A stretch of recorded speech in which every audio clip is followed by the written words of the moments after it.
Donald Trump doesn't care about Charlie Kirk, and you shouldn't be forced to either. I will keep on saying that as we continue to have evidence that that is the case. It is obvious that Donald Trump is not mourning a friend. Donald Trump is trying to exploit this opportunity for his political gain, not only to expand his authoritarian project, but silence anyone who speaks out against it. Not once has Donald Trump shown any emotion or care towards Charlie Kirk, and actually the contrary is true. And we see that as Trump abruptly canceled an event that not only has MAGA furious, but is showing us all the truth behind this cover-up of the real crime, which is ignoring the crisis that is Donald Trump's rhetoric and political violence in this country. We're going to get into it all, but before we do, if I could quickly ask you to leave a like on this video, and if you haven't already and you enjoy our channel, to hit that subscribe button, because it goes a long way in supporting our work. Now, before we get into what Donald Trump had to cancel and why, I want to start with one of the best responses I've seen to this shooting so far. That is Barack Obama calling all of what you're feeling out right here.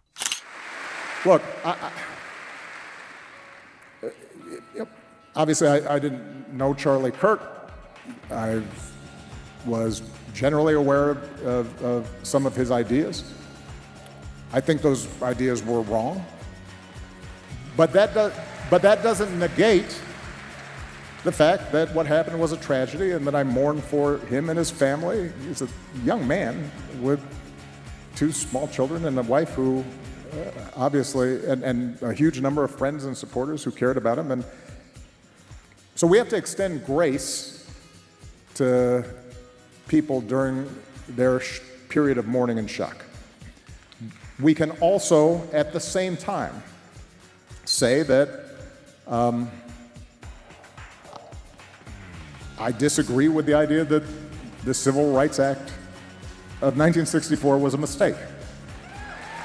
That's not me politicizing the issue. It's making an observation about who are we as a country. I can say that I disagree with the suggestion that my wife or Justice Jackson does not have adequate brain processing power. I can say that I disagree that Martin Luther King was awful.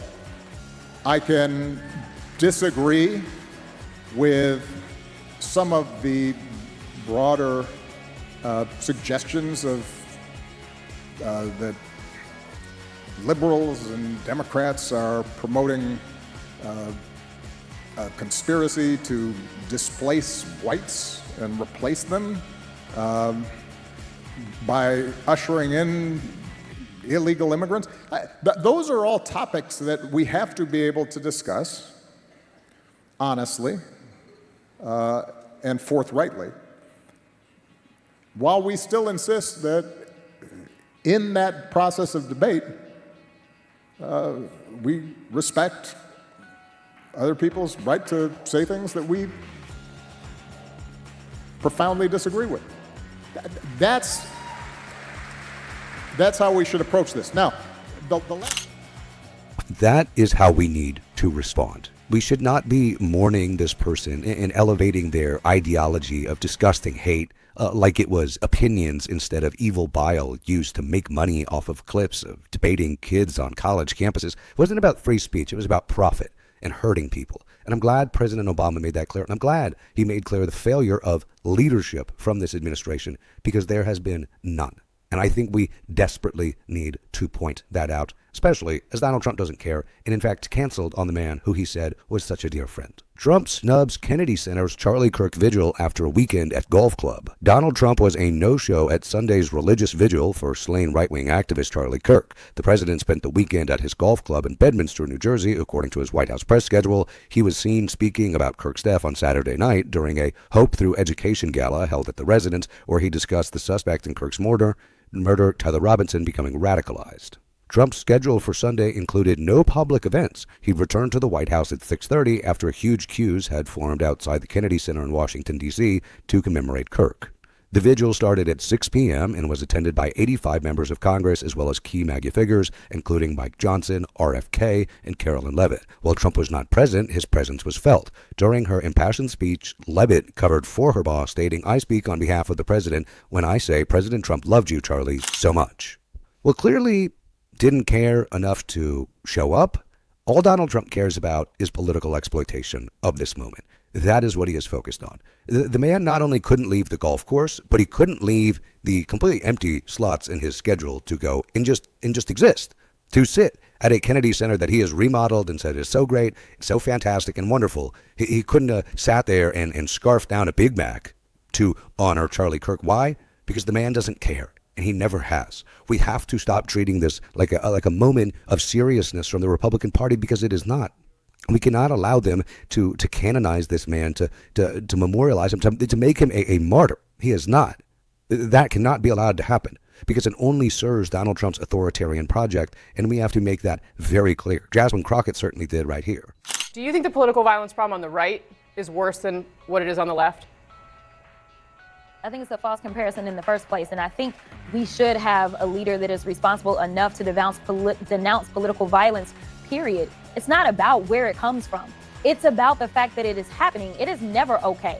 It is never okay if it happens on the left. It is never okay if it happens on the right. And if we had someone that knew how to be an adult in the room, he would say that. But when we look at it, please tell me who is fostering this gun culture, right? I mean, the reality is that the average person on the left probably couldn't make a shot from 200 yards because they haven't been playing with assault rifles since they were a little kid. Like, that is just the reality of how people on the left typically work. And if we believe that political violence is a problem in this country, if we believe that our children on campuses, just because they want to go out and have a day of free speech on campus, may be subjected to this kind of violence, then maybe we need to start talking about legislation that will keep these types of weapons out of certain people's hands.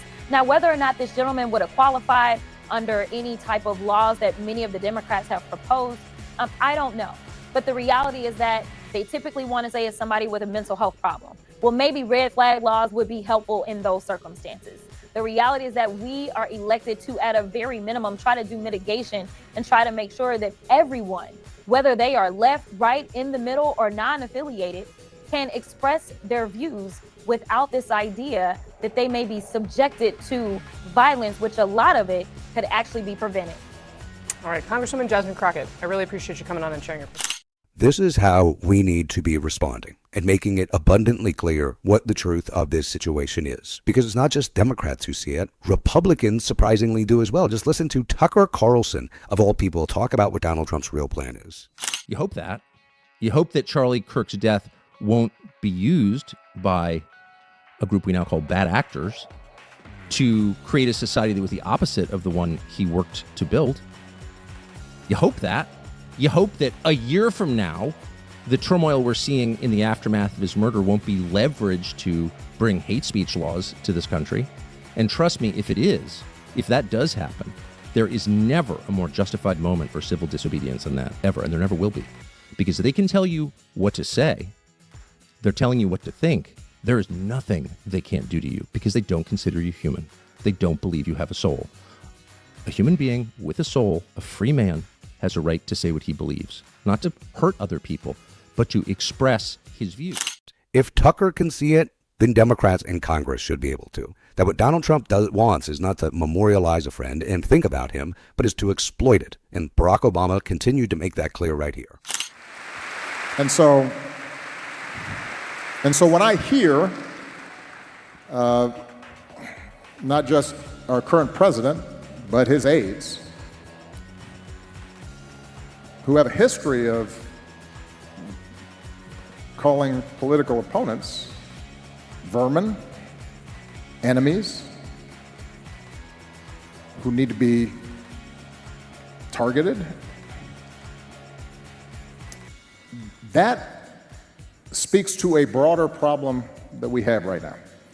And something that we're going to have to grapple with, all of us, whether we're Democrats, Republicans, independents.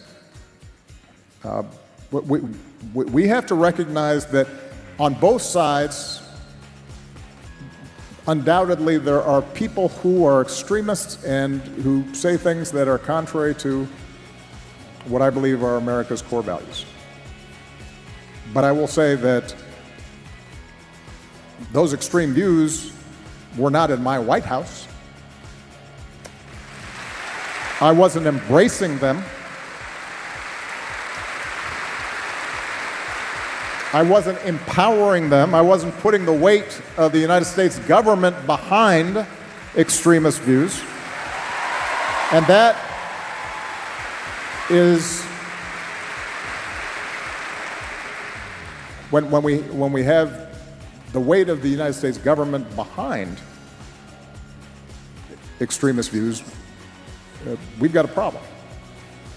And so your original question is, are we at an inflection point? We're at an inflection point in the sense that we always have to fight for our democracy. And we have to fight for those values that have made this country the envy of the world. And I often say democracy is not self-executing. It depends on us as citizens, regardless of our political affiliations, to stand up for certain core values, because otherwise we may not have them. Wow, a lot there to unpack.